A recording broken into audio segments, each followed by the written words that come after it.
Parlons politique américaine alors que débute cette semaine le deuxième procès en destitution de l'ancien président Donald Trump, cette fois-ci pour incitation à l'insurrection après l'assaut du Capitole à Washington le mois dernier. J'en discute avec Donald Coucheletan, chercheur associé à la chaire Raoul Dandurand. Bonsoir Donald. Bonjour Gabriel.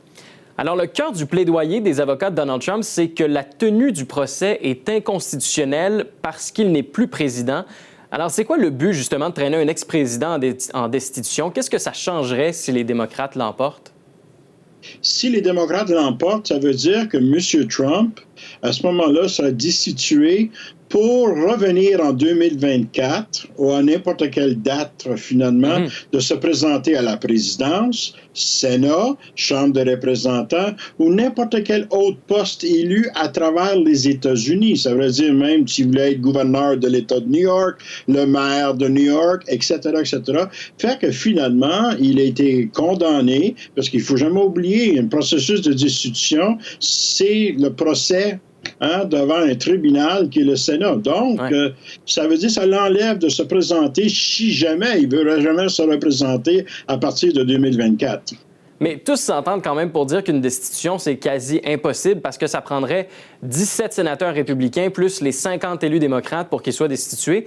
Alors, c'est à se demander si ça vaut la peine. Est-ce que c'est une bonne stratégie des démocrates, selon vous?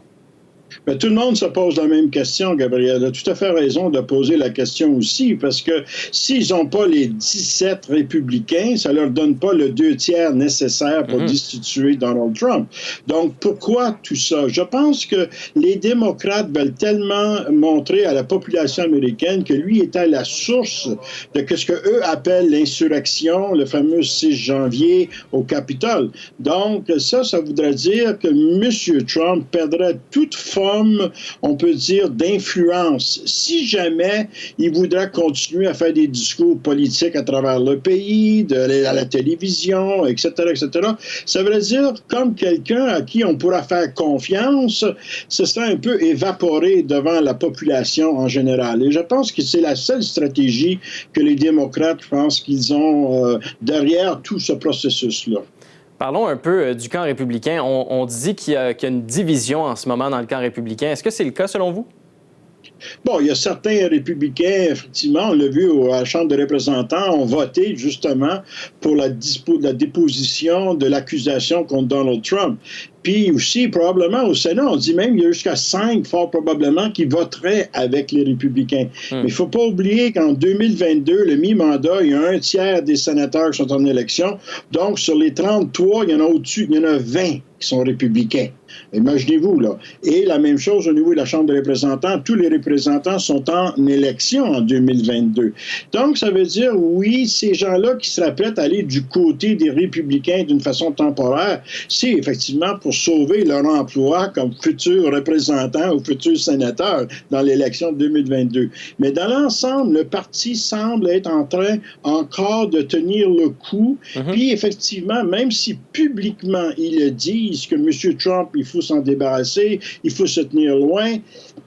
Quand on discute avec eux, quand c'est à huis clos, il n'est pas tellement tant que ça rejeté par l'ensemble du parti non plus, parce qu'il ne faut jamais oublier, il y a quand même 74 millions qui ont voté pour Trump et le Parti républicain en 2020. Ça veut dire que les républicains ne veulent pas perdre ce 74 millions d'électeurs qui pourraient être pour eux un tremplin vers l'avenir. Donc, c'est quand même une situation très serrée pour le Parti républicain, excusez-moi, qui fait que finalement, il va falloir qu'ils tricotent très serré en politique américaine pour pouvoir conserver ces 74 millions qui ont voté pour le Parti républicain et Donald Trump.